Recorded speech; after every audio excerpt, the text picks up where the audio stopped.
จากเหตุการณ์ดินยุบตัวในครั้งล่าสุดในเวลาประมาณ 3 โมงเช้าของวันที่ 3 มังกร 2026ส่งผลกระทบต่อประชาชนและเขตผลิตกสิกรรมโดยเฉพาะแม่นสหกรณ์กสิกรรมอินทรีย์บ้านทงมังที่ได้รับผลกระทบถึง 30 กว่าครอบครัวล่าสุดวันที่ 7 มังกรนี้ท่านนางคำมอนหลวงลาดประธานสหกรณ์กสิกรรมอินทรีย์ทงมังได้ให้สัมภาษณ์และเล่าเหตุการณ์ดินยุบตัวในเขตบ้านทงมังต่อทีมข่าวของพวกเขาว่าเหตุการณ์ดินยุบตัวในเขตทงมังดังกล่าวแมนได้เกิดขึ้นมาหลายครั้งแล้วในนั้นครั้งทำอิฐแมนเกิดตั้งแต่เดือนมิถุนายน 2025 ที่ผ่านมาและเกิดขึ้นทีเรื่อยๆติดต่อกันจนถึงครั้งล่าสุดในต้นปีนี้ที่ได้สร้างผลกระทบเป็นจำนวนหลวงหลายและมีผู้เสียชีวิตเป็นจำนวน 4 คนสบายดีข้าพเจ้าซื้อขมอนหลวงลาดเนาะประธานสหกรณ์กสิกรรมอินทรีย์ทงมังแล้วสหกรณ์ของพวกเขานี่ถือผลกระทบจาก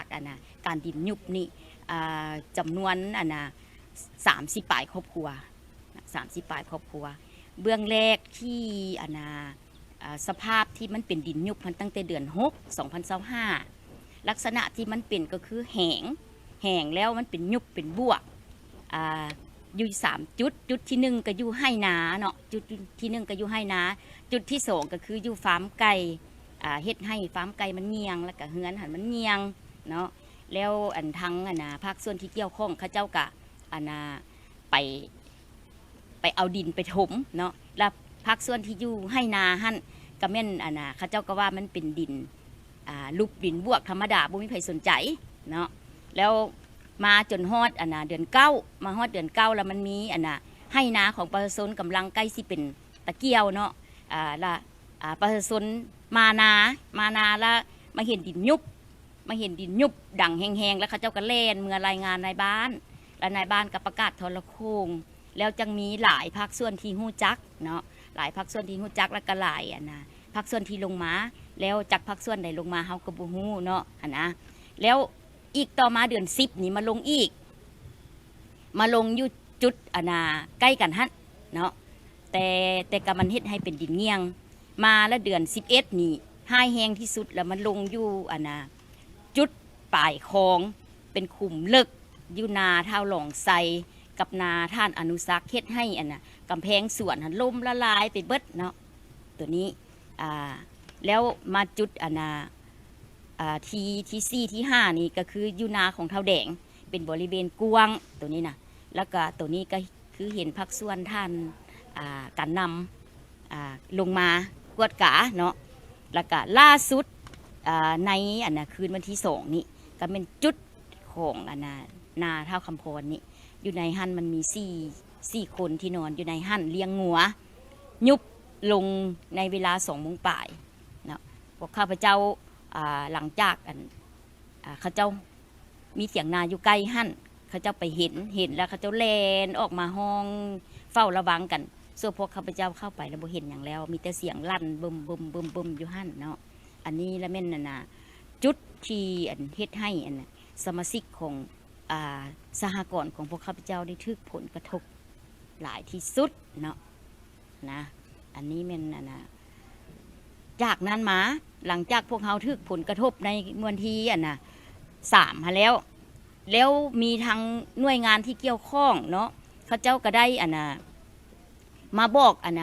ภาคส่วนครอบครัวที่อยู่ใกล้เคียงที่มีความเสี่ยงจำนวน4 ครอบครัวแล้วเขาเจ้ามาขนเครื่องจำนวนที่จำเป็นเนาะเพราะว่าให้เอาออกไปก่อนแล้วจากนั้นมามือต่อมาก็บ่มีภาคส่วนใดที่ว่า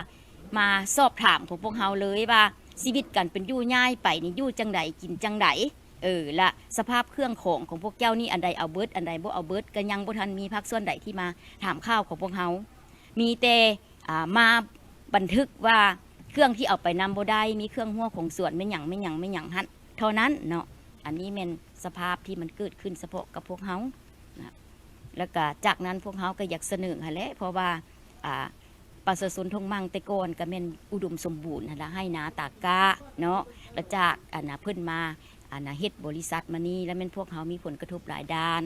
ทางด้านน้ำเค็มทางด้านดินยุบและเฮ็ดให้พวกเขามีการวาดภาวะเดี๋ยวนี้นะเครื่องหัวของสวนเนาะสมาชิกเขาจำนวนหนึ่งนี่ต้นพร้าวนี่นะเป็น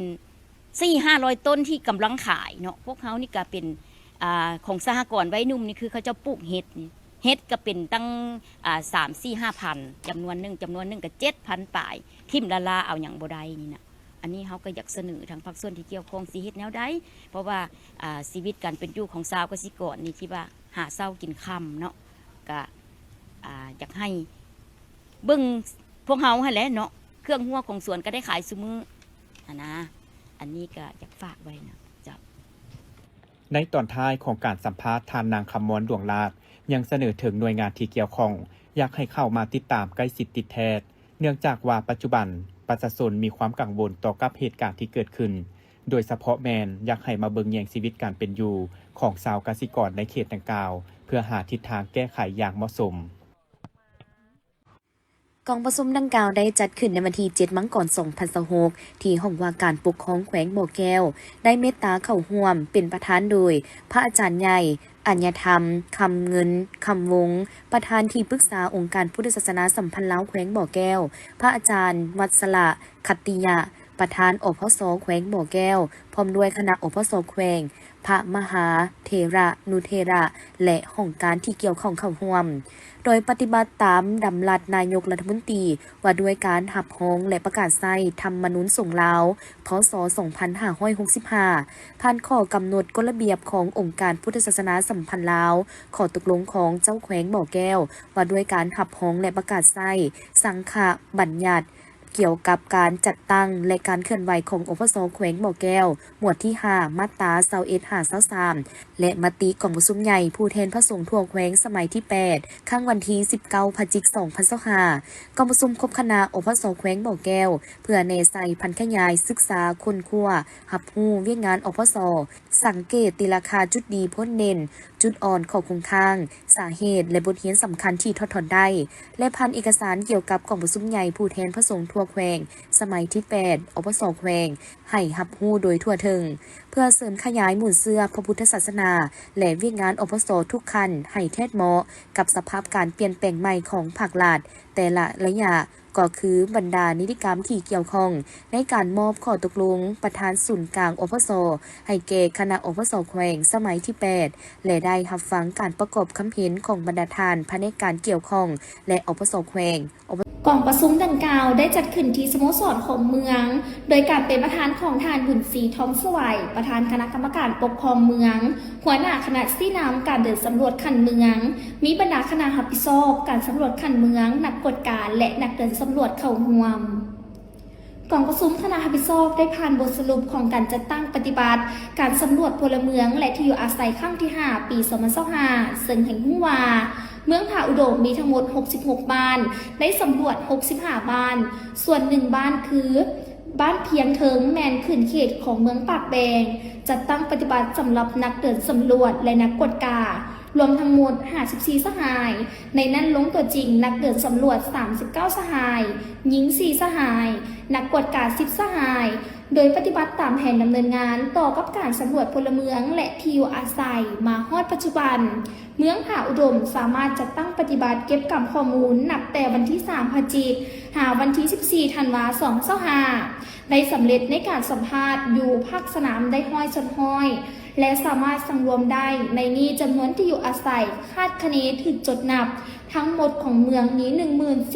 14,738 ที่อยู่อาศัยในนี้จำนวนอาคารที่ถึงจดนับสำเร็จมี 15,862 อาคารเท่ากับ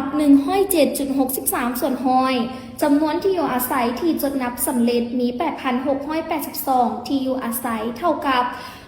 66.79 ส่วนห้อยจำนวนที่อยู่อาศัยที่บ่สามารถติดต่อได้มี1ที่อยู่อาศัยเท่ากับ 0.01 ส่วนห้อยจำนวนครัวเรือนเป่าวางในแต่ละเขต340ครัวเรือนเท่ากับ 3.92 ส่วนห้อยมีประชากรที่ถูกจดนับในครัวเรือนส่วนบุคคลมี 41,140 คนเพศชาย 26,202 คนเท่ากับ 50.7 ส่วนห้อย เพศหญิง 2538 คน เท่ากับ 49.92 ส่วนห้อยจำนวนครัวเรือนสำเร็จ 8,340 ครัวเรือน เท่ากับ 96.6 ส่วนห้อยจำนวนครัวเรือนส่วนบุคคลและครัวเรือนรวมหมู่ที่ได้จดนับมี 8,370 ครัวเรือน ในนี้จำนวนอาคารจดนับเพิ่มใหม่ 1,458 อาคารจำนวนครัวเรือนส่วนบุคคล 8,336 ครัวเรือนจำนวนครัวเรือนรวมหมู่ 34 ครัวเรือนจากนั้นบรรดาผู้เข้าร่วมก็ได้ประกอบคำคิดคำเหตุแลกเปลี่ยนทดถอนบทเรียนในการจัดตั้งปฏิบัติเวียกงานในระยะผ่านมาอย่างกงไปกงมาเพื่อสอบหาด้านดีผลงานด้านอ่อนของโครงข้างและวิธีปรับปรุงแก้ไขทั้งเป็นบอนอิงในการจัดตั้งปฏิบัติในต่อหน้าให้ดีขึ้นกว่าเก่าโอกาสนี้ทานบุญศรีทองสวัยยังได้มีคำเห็นโอ้ลมก่อนอื่นทานได้แสดงความย่อมยอสงเสยต่อกับผลสำเร็จในการจัดตั้งปฏิบัติผ่านมาอย่างสุดใจพร้อมทั้งเรียกห้องให้คณะรับผิดชอบสืบต่อสั่งรวมให้ได้บรรดานิติกรรมที่เกี่ยวพันกับเวียกงานดังกล่าวสรุปรายงานตีราคาให้ได้เห็นได้บทเรียนข้อคงข้างด้านดีด้านอ่อนวิธีปรับปรุงแก้ไขในต่อหน้าพร้อมทั้งกล่าวปิดการจัดตั้งปฏิบัติการสำรวจพลเมืองและที่อยู่อาศัยครั้งที่ 5 ปี 2025 กิจกรรมดังกล่าวได้จัดขึ้นที่โรงเรียนดังกล่าวโดยการเป็นประธานร่วมของทานวิแสนแก้วมณีห้องหัวหน้าห้องการศึกษาธิการและกีฬาแขวงทานจันทวี อินทะดวงจิตผู้อำนวยการโรงเรียนมส.สารวันทานมีโนไสยสารห้องหัวหน้าแขนงสามัญแผนกศึกษาธิการและกีฬาแขวงมีแขนงที่เกี่ยวข้องคณะอำนวยการโรงเรียนครูอาจารย์และน้องนักเรียนที่เป็นตัวแทนเข้าร่วมแข่งขันจากโรงเรียนอ้อมข้างภายในเมืองเข้าร่วมท่านจันทวี อินทะดวงจิตได้กล่าวให้รู้ว่างานกิจกรรมถามตอบความรู้วิทยาศาสตร์ครั้งนี้แม่นปฏิบัติตามแผนการดำเนินโครงการหลักสูตรการเรียนการสอนของครูอาจารย์และนักเรียนประจำสุขเฮียน2025-2026ของโรงเรียนตาม3ลักษณะ5หลักมูลการศึกษาและเป็นการประเมินมากผลทบทวนคืนบทเรียนที่ครูอาจารย์ได้ซิดสอนและนักเรียนได้ค้นคว้าหำเรียนในระยะผ่านมาทั้งเป็นการประเมินความรู้ด้านต่างๆของนักเรียนเพื่อเตรียมเข้าสู่บรรสอบเสิ่งภาคเรียนที่1ที่จะจัดขึ้นเมื่อวานนี้และคัดเลือกเอานักเรียนที่เก่งมีความรู้ความสามารถความฉลาดแนวคิดว่องไวและมีไหวพริบในการตอบความรู้วิทยาศาสตร์เพื่อสืบต่อเข้าแข่งขันในขั้นต่อไปการแข่งขันในครั้งนี้แม่นได้นำเอาบทเรียนภาคความรู้ทั่วไปภาคภาษาลาววรรณคดีคณิตศาสตร์เคมีศิวะและวิทยาศาสตร์สังคมซึ่งมีนักเรียนเข้าร่วมจาก4โรงเรียนชั้นม.ต้นและชั้นม.ปลายทั้งหมด40ทีมจำนวน120น้องคือม.ส.สารวัน34ทีมม.ส.สนเผ่า2ทีมม.ส.สาธิต2ทีมและโรงเรียนม.ส.สง2ทีมพันการแข่งขันชั้นม.ต้นชนะเลิศได้แก่โรงเรียนม.ส.สารวันห้อง 4/4 ที่2โรงเรียนม.ส.สารวันห้อง 4/1 และที่3ได้แก่โรงเรียนม.ส.สาธิตและที่4ม.ส.สารวันห้อง 1/1 สำหรับชั้นม.ปลายชนะเลิศได้แก่โรงเรียนม.ส.สารวันห้อง 7/1 ที่2ห้อง 5/1 ที่3ห้อง 6/2 และที่4ได้แก่โรงเรียนม.ส.สาธิตสำหรับรางวัลชนะเลิศได้รับเงินสด 200,000 กีบพร้อมด้วยอุปกรณ์การเรียนที่2เงินสด 150,000 กีบที่3รับเงินสด 100,000 กีบและที่4ได้รับเงินสด 50,000 กีบจากนั้นก็ได้มีพิธีมอบพิธีดังกล่าวได้จัดขึ้นที่สโมสรของบ้านวังออเมืองปากแซงภายใต้การเป็นประธานของทานดวงเพชรหยวนไซสมแพงเลขาคณะบริหารงานพรรคเมืองปากแซงมีทานบุญสงสุริศักดิ์เลขาพรรคบ้านวังออทานนางเข็มคำแก้วประเสริฐประธานสหพันธ์แม่หญิงเมืองผู้ซี่น้ำของบ้านพร้อมด้วยการนำขันเมืองแข่งหับเซินบ้านอ้อมข้างตลอดฮอดประชาชนภายในเข้าห่วมสหายบุญสงสุริศักดิ์เลขาพรรคบ้านวังอ้อให้ผู้ว่า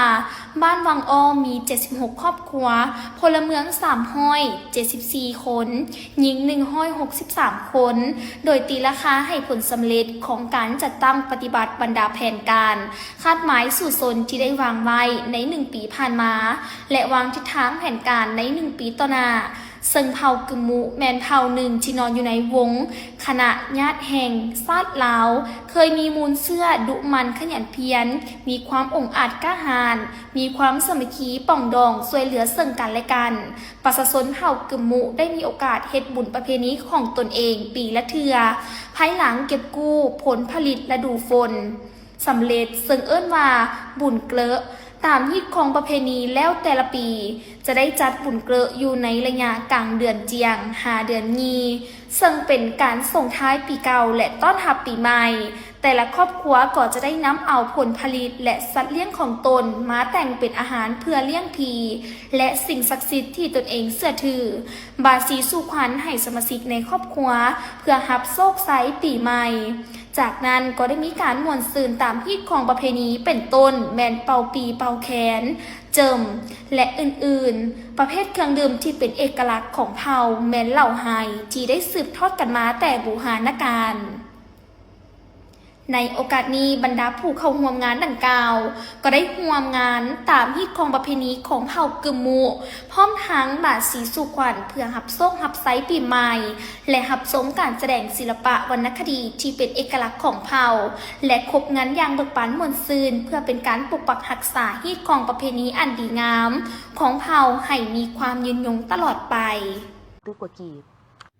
ในวันที่7 มังกร 2026ทานไก่นครธรรมวรห้องหัวหน้าห้องการคณะกรรมการส่งเสริมและคุ้มครองการลงทุนนครหลวงเมืองจันทร์ได้รายงานสภาพการพัฒนาการส่งเสริมและการคุ้มครองการลงทุนอยู่นครหลวงเมืองจันทร์ในโอกาสที่คณะผู้แทนกองประชุมใหญ่ครั้งที่12ของภาคได้ลงเยี่ยมยามเขตพัฒนากวมรวมไซเศรษฐาซึ่งท่านได้กล่าวว่าปัจจุบันนครหลวงเมืองจันทร์มีการลงทุนในเขตเศรษฐกิจพิเศษทั้งหมด5แห่งคือเขตพัฒนากวมรวมไซเศรษฐาเขตเศรษฐกิจพิเศษบึงธาตุหลวงเขตเศรษฐกิจพิเศษหนองแทงเวียงจันทร์เขตเศรษฐกิจพิเศษดงโพสีและเขตโลจิสติกโดยมีเนื้อที่ดินตามสัญญาสัมปทานรวม 2,360 เฮกตาร์นับแต่การสร้างตั้งจนถึงปัจจุบัน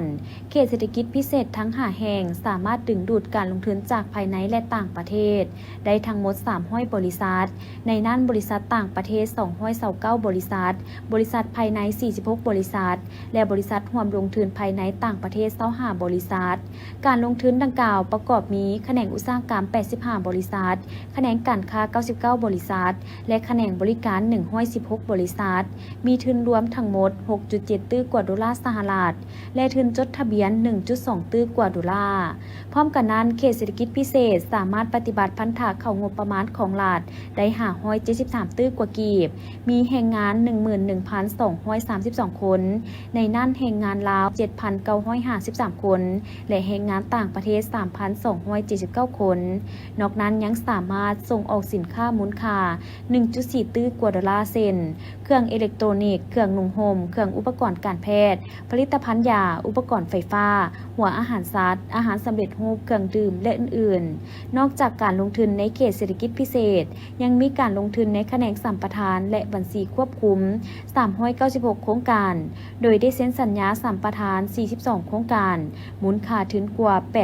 8,511 ตื้อกว่ากีบขั้นศูนย์กลางคุ้มครอง18โครงการมูลค่า 4,175 ตื้อกว่ากีบและขั้นนครหลวงเมืองจันทร์คุ้มครอง24โครงการมูลค่า 4,336 ตื้อกว่ากีบและนครหลวงเมืองจันทร์ยังได้เซ็นบทบันทึกความเข้าใจทั้งหมด35โครงการกิจการในบัญชีควบคุมได้ออกอนุญาตลงทุนจำนวน354โครงการรวมมูลค่าทุนจดทะเบียนทั้งหมด 9,689 ตื้อกว่ากีบขั้นศูนย์กลางคุ้มครองมี197โครงการและขั้นนครหลวงเมืองจันทร์คุ้มครองมี157โครงการจากนั้นท่านยังได้ผ่านทิศทางแผนการจัดตั้งปฏิบัติเวียกงานในต่อหน้าตื่มอีกหงเฮืองในโอกาสเข้าร่วมกล่องประชุมใหญ่ผู้แทนทั่วประเทศครั้งที่12ของพรรคประชาชนปฏิวัติลาว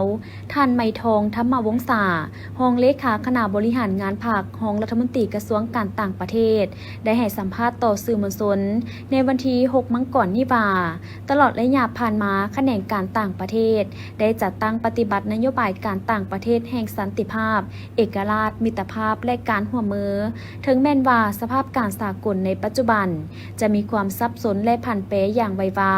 แต่พวกเขาก็ได้พยายามสร้างสายพัวพันกับสากลเพื่อสร้างสภาพแวดล้อมที่เอื้ออำนวยให้การสร้างสาพัฒนาประเทศชาติการนำพาประเทศชาติออกจากสถานภาพประเทศด้อยพัฒนาแม่นความมุ่งหวังของพรรครัฐและประชาชนลาวซึ่งได้วางแผนและเป้าหมายอย่างยาวนานแต่องค์การสหประชาชาติได้กำหนด3ดัชนีหมายต้นต่อ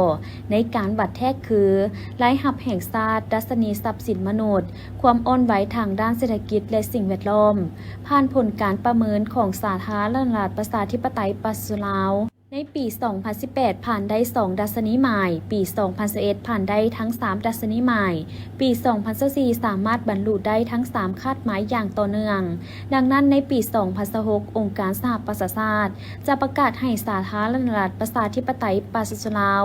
ออกจากสถานภาพประเทศด้อยพัฒนาอย่างเป็นทางการถึงอย่างใดก็ตามการออกจากประเทศด้อยพัฒนาบ่ได้หมายความว่าทุกคนจะพ้นทุกข์ในทันทีแต่มันแม่นการบรรลุตามมาตรฐานเฉลี่ยที่สากลกำหนดไว้การที่นำพาประเทศชาติออกจากสถานภาพประเทศด้อยพัฒนาก็เป็นความมุ่งหวังของประเทศชาติของพรรคของรัฐของประชาชนลาวเนาะมาโดนแล้วสันได้วางแผนการได้วางเป้าหมายมาโดนแล้วเนาะและอยู่ในองค์การสหประชาชาตินี้เพื่อเฮ็ดแนวใดสิช่วยบรรดาประเทศที่มีความทุกข์ยากมีความขัดสนที่สุดเจ้าก็ได้มีจัดประเภทเนาะเป็นประเภทที่ว่าหนึ่งเรื่องรายรับอันที่สองเรื่องดัชนีทรัพย์สินมนุษย์และอันที่สามเป็นความอ่อนไหวทางด้านเศรษฐกิจ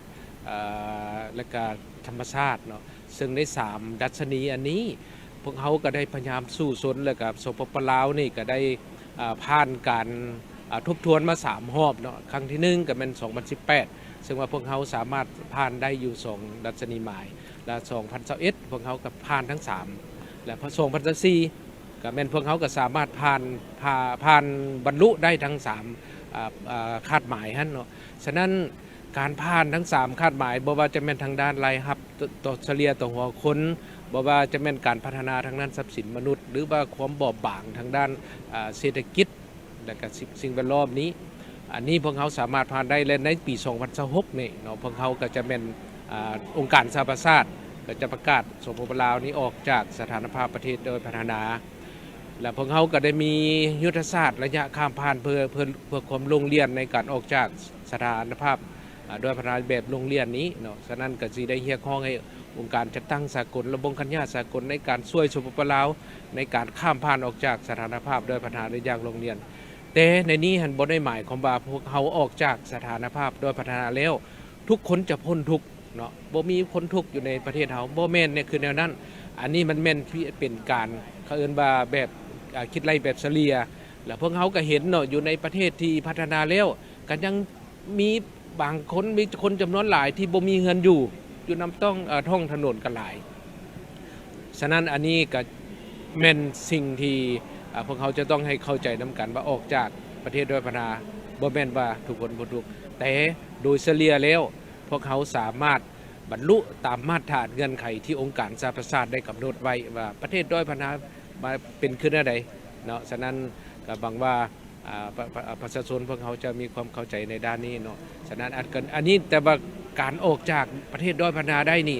เป็นเกียรติอันสูงส่งและเป็นผลสำเร็จอันใหญ่หลวงของพรรคประชาชนปฏิวัติลาวที่นำพาประเทศชาติในการพัฒนาในระยะ50 ปีผ่านมานี่เป็นผลงานที่สำเร็จยิ่งใหญ่อันหนึ่งซึ่งพวกเขาควรภาคภูมิใจและต่อไปพวกเขาก็จะพยายามสร้างประเทศลาวนี่สปปลาวนะให้เจริญรุ่งเรืองกว่าเก่าให้มีรายรับสูงกว่าเก่าแล้วก็พร้อมกันในนั้นก็เรียกร้องให้ทุกคนนี่ร่วมแรงร่วมใจกันเนาะในการปกปักรักษาและพัฒนาประเทศชาติให้เจริญรุ่งเรืองตลอดไปข้าพเจ้าก็หวังว่ากองประชุมครั้งนี้จะประสบผลสำเร็จตามคาดหมายโดยเฉพาะการวางทิศทางแนวทางและมาตรการในการจัดตั้งปฏิบัติในอีกซุ้มปีข้างหน้าเนาะซึ่งพรรคก็ได้นอกจากรับรองเอาแผนพัฒนาเศรษฐกิจสังคม5 ปีแล้วก็ยังได้รับรองเอาโครงการการเมืองฉบับที่3ของพรรคประชาชนปฏิวัติลาวซึ่งโครงการการเมืองอันนี้ก็ได้วางทิศทางในระยะยาวว่าปี 2035พวกเขาสิพัฒนาไปฮอดขึ้นแนวใด 2055ในโอกาสครบรอบ100 ปีของพรรคประชาชนลาวจะเป็นขึ้นใดโดยเฉพาะอันนี้ก็เป็นอันที่เป็นเป้าหมายและเป็นคาดหมายอันสูงส่งที่พวกเขาจะต้องได้พร้อมกันจะตั้งปฏิบัติและข้าพเจ้าก็มีความภาคภูมิใจที่เป็นส่วนหนึ่งในการกาเกียมห่างหากาเกียมของเพื่อเข้าสู่กองประชุมใหญ่ของพรรคครั้งที่12ในครั้งนี้เนาะฉะนั้นอันนี้ก็มีความภาคภูมิใจและก็หวังว่าพวกเขาสิมีอนาคตอันสดใสแต่ภายใต้การนำพาของพรรคประชาชนปฏิวัติลาวนี่จะนำพาประเทศชาติไปสู่ความเจริญรุ่งเรืองอย่างแท้จริงพิธีดังกล่าวได้จัดขึ้นในวันที่6 มังกร 2026 ที่ห้องประชุมของตนภายใต้การเป็นประธานของปริญญาเอกทองประเสริฐไสยราชห้องประธานคณะกรรมการปกครองแขวงมีท่านพุทธลำไพเทียมพระสอนหัวหน้าแผนกศึกษาธิการและกีฬาแขวงพร้อมโดยห้องหัวหน้าแผนกหัวหน้าแขนงห้องแขนงตลอดฮอดภาคส่วนที่เกี่ยวข้องและวิชาการภายในแผนกเข้าร่วมในพิธีได้รับฟังการผ่านข้อตกลงของคณะกรรมการปกครองแขวงว่าด้วยการยกย้ายทานเคนไม้สีสมหวังอดีตอำนวยการโรงเรียนมัธยมสมบูรณ์กินนอนสนเผ่ามิตรภาพอนุวงศ์ไปรับหน้าที่ใหม่อยู่เมืองอนุวงศ์แขวงไสสมบูรณ์และข้อตกลงของคณะกรรมการปกครองแขวงว่าด้วยการแต่งตั้งพนักงานดำรงตำแหน่งบริหารคือแต่งตั้งทานยางจ้างเท้าหัวหวาเป็นว่าการอำนวยการโรงเรียนมัธยมสมบูรณ์กินนอนสนเผ่ามิตรภาพอนุวงศ์แขวงไสสมบูรณ์จากนั้นก็มีพิธีมอบรับข้อตกลงให้ผู้ที่ถูกยกย้ายและแต่งตั้งอย่างเป็นทางการพร้อมกันนี้ยังได้รับฟังการผ่านห่างบทสรุปการเคลื่อนไหวเวียกงาน5 ปี 2021-2025 ของโรงเรียนมัธยมสมบูรณ์กินนอนสนเผ่ามิตรภาพอนุวงศ์แขวงตึงอีกโอกาสดังกล่าวยังได้มีพิธีเซ็นบทบันทึกมอบรับหน้าที่ระหว่างอำนวยการโรงเรียนมัธยมสมบูรณ์กินนอนสนเผ่ามิตรภาพอนุวงศ์ผู้เก่าและว่าการอำนวยการโรงเรียนผู้ใหม่โดยซ่องหน้าแขกที่มีเกียรติเข้าร่วมเป็นสักขีพยานโอกาสนี้ปริญญาเอกทองประเสริฐไสยราชยังได้มีความเห็นต่อพิธีก่อนอื่นท่านได้แสดงความย่องยอสมเสยผู้อำนวยการผู้เก่าที่ได้ทุ่มเทเหื่อแหงสติปัญญาในการสร้างสรรค์พัฒนาโรงเรียนให้มีใบหน้าใหม่และมีผลสำเร็จในระยะผ่านมาพร้อมทั้งยกให้เห็นว่าการยกย้ายเป็นเรื่องปกติของเวียกงานพนักงานเพื่อตอบสนองหน้าที่การเมืองในระยะใหม่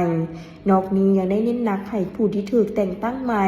จงยกสูงความรับผิดชอบของตนต่อหน้าที่เวียกงานสืบต่อรักษามูลเสื้ออดีงามของโรงเรียนและแก้ไขจุดอ่อนที่คงค้างให้ดีขึ้นเป็นก้าวๆเอาใจใส่ในการเรียนการสอนให้ได้มาตรฐานสร้างให้นักเรียนเป็นคนดีคนเก่งและมีระเบียบวินัยสร้างความสามัคคีภายในคณะอำนวยการและครูอาจารย์ให้เป็นปึกแผ่นกำแน่นภาระบทบาทเพิ่มทวีความรับผิดชอบ2026ที่นครหลวงจันทร์สมาคมเพื่อพัฒนาแม่หญิงและการศึกษากฎหมายร่วมกับสหพันธ์แม่หญิงนครหลวงจันทร์ได้จัดปฐมนิเทศขึ้นโดยการเป็นประธานของท่านนางวิไลพรแก้วโพไซรองประธานสหพันธ์แม่หญิงนครหลวงจันทร์ท่านนางอินทนาบุพภาสวรรค์ผู้อำนวยการสมาคมเพื่อพัฒนาแม่หญิงและการศึกษากฎหมายโดยมีบรรดาภาคส่วนที่เกี่ยวข้องเข้าร่วมในโอกาสนี้ท่านนางอินทนาบุพภาสวรรค์ได้กล่าวมีคำเห็นในกล่องประชุมว่าโครงการดังกล่าวนี้ได้ดำเนินมา1 ระยะแล้วนับแต่เดือนพฤษภาคม 2024 ถึงเดือนกรกฎาคม 2025อิงใส่ผลสำเร็จที่พวกเขาจะตั้งปฏิบัติปีผ่านมาและเห็นได้ถึงความสำคัญเวียกงานฉะนั้นทางสมาคมจึงสืบต่อในการเสนอโครงการสร้างความเข้มแข็งให้แก่แม่หญิงเพื่อให้เข้าถึงการบริการทางด้านกฎหมายและสุขภาพและอย่างที่2ในระยะผ่านมาโครงการได้สร้างความเข้มแข็งให้พนักงานแพทย์หมอและผู้บังคับใช้กฎหมายและเสริมสร้างความรู้ด้านความเสมอภาพบทบาทหญิงชายต้านการใช้ความรุนแรงบนพื้นฐานทางเพศให้และ SOP ให้กับพนักงานแพทย์หมอและผู้บังคับใช้กฎหมายเพื่อนำไปหมุนใช้เข้าในโครงเขตเวียกงานนอกนั้นยังจะได้ร่วมมือกับองค์การปกครองท้องถิ่นและบ้านเป้าหมายเพื่อให้ความรู้เกี่ยวกับความเสมอภาพหญิงชาย GBV แห่งงานขันย้ายการต้านการฆ่ามนุษย์ ซึ่งกล่องประชุมได้นำเสนอแผนกิจกรรมของโครงการและการประกอบความเห็นจากแต่ละภาคส่วนที่เข้าร่วมโดยเป้าหมายของโครงการนี้เพื่อสนับสนุนแม่หญิงและเด็กหญิงให้เข้าถึงกระบวนการยุติธรรมและการบริการสุขภาพกิจกรรมหลักของโครงการแม่นโฆษณาเผยแพร่เกี่ยวกับบทบาทหญิงชายต้านการใช้ความรุนแรงต่อแม่หญิงและเด็กแรงงานขันย้ายต้านการฆ่ามนุษย์ยุติการแต่งงานก่อนวัยและการแต่งงานที่ถูกต้องตามกฎหมายให้กับ9โรงเรียน12 บ้านเป้าหมายใน3เมืองไซธานีเมืองสังทองและเมืองไซเสถาและการช่วยเหลือแม่หญิงและเด็กหญิงที่ถูกใช้ความรุนแรงให้เข้าถึงกระบวนการยุติธรรมซึ่งโครงการนี้จัดตั้งปฏิบัติโดยสมาคมเพื่อพัฒนาแม่หญิงและการศึกษากฎหมายร่วมกับสหพันธ์แม่หญิงนครหลวงจันทร์โดยได้รับการสนับสนุนจากสถานทูตฝรั่งประจำพิธีได้จัดขึ้นในวันที่6 มังกร 2026 ที่สโมสรของเมืองไซโดยการเป็นประธานร่วมของทานพรหมสุขม้อนจันดีรองประธานคณะกรรมการปกครองเมืองไซและทานบุญทันผลสวัสดิ์ห้องหัวหน้าแผนกกสิกรรมและสิ่งแวดล้อมแขวงมีต่างหน้าห้องการกสิกรรมและสิ่งแวดล้อมห้องการอ้อมข้างเมืองไซตลอดฮอดองค์การปกครองบ้านเข้าร่วมกองประชุมเพื่อตีราคาคืนผลการเคลื่อนไหวจัดตั้งปฏิบัติบรรดากฎหมายเป็นต้นแมนกฎหมายว่าด้วยป่าไม้และนิติกรรมที่เกี่ยวข้องเซ็นคำสั่งเลขที่11ของนายกรัฐมนตรี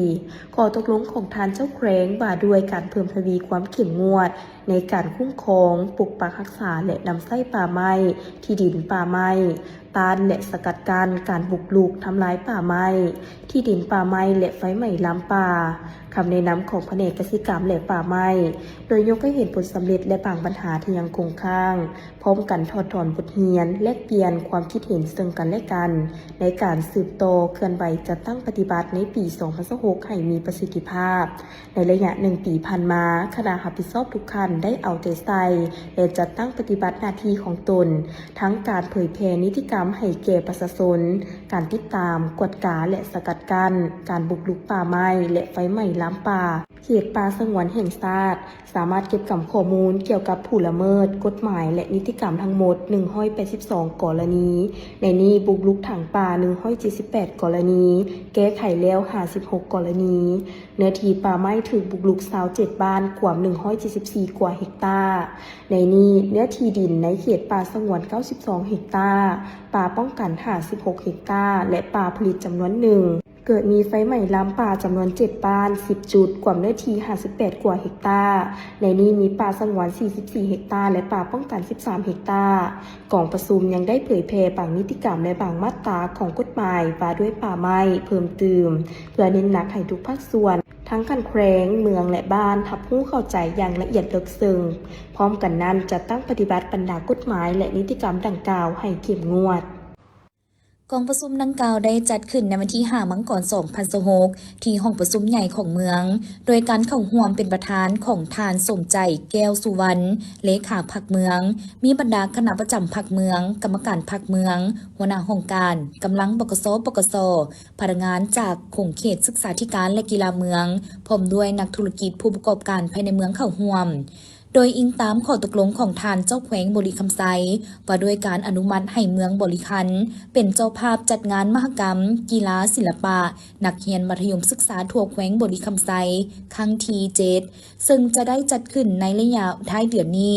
ในกองประชุมต่างหน้าห้องการศึกษาธิการและกีฬาเมือง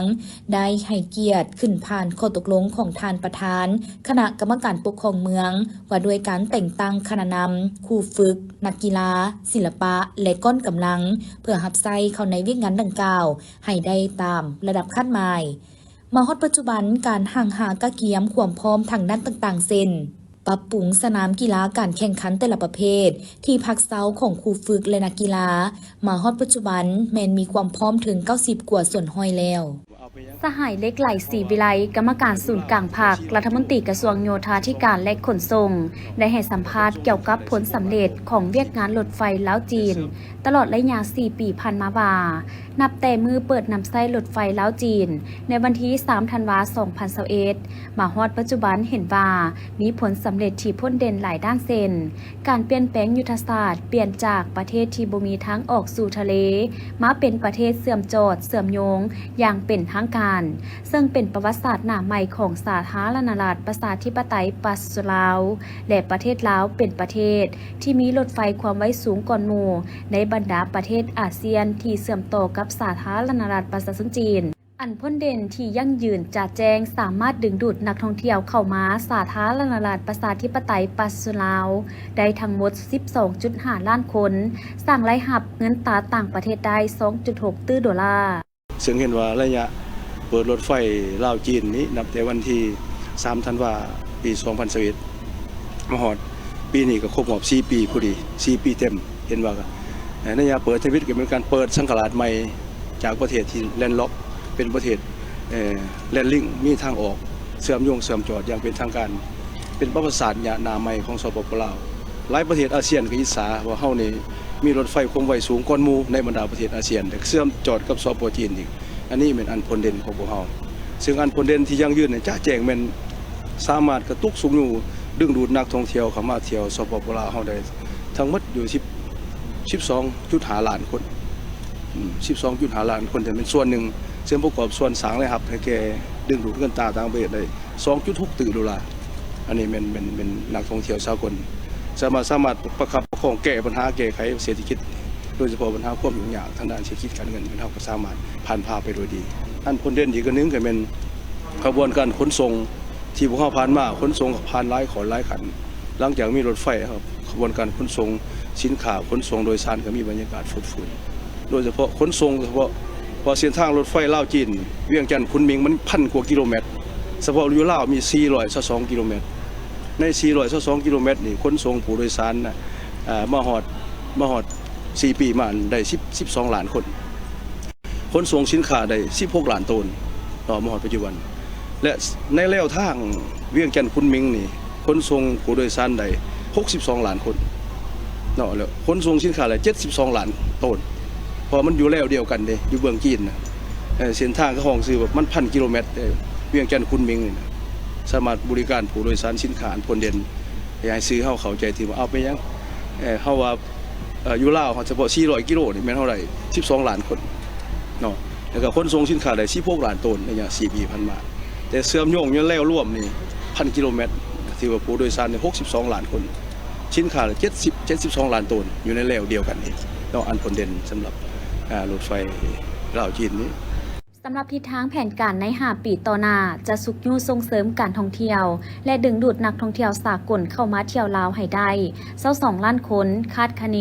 รายรับเงินตราต่างประเทศประมาณ8 ตื้อกว่าดอลลาร์นักท่องเที่ยวภายในให้ได้21 ล้านเถื่อคนสร้างรายรับประมาณ5 ตื้อดอลลาร์พร้อมนี้ก็จะขยายการเชื่อมจอดระหว่างลาวไทยและลาวจีนซุมใส่ขนครัวสร้างทางรถไฟลาวเวียดนามแขวงขมวนหาเวียดนามโดยคาดว่าจะเริ่มก่อสร้างในต้นปีพร้อมทั้งสุกโยโครงการทางด่วนและศึกษาความเป็นไปได้ในการสร้างทางรถไฟเวียงจันทน์หาปากเซ